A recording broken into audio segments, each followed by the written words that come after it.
بعض لوگ ہمیشہ دوسروں کی دل آزاری کا باعث بنتے ہیں اور جواز پیش کرتے ہیں، میں تو شروع سے بہت اسٹریٹ فارورڈ ہوں۔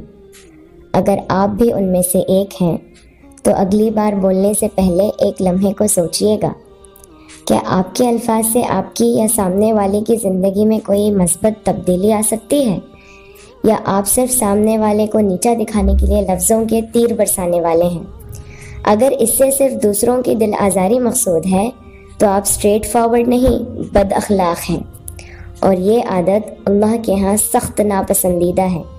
اپنی اسٹریٹ فارورڈنس کے چکر میں اپنے خالق کو ناراض مت کریں، کیونکہ یہ زندگی عارضی ہے۔ کل کو آپ کے منہ سے نکلی ہر بات کا جواب طلب کیا جائے گا، اور اس عدالت میں بد اخلاقوں کی ایک نہیں چلتی۔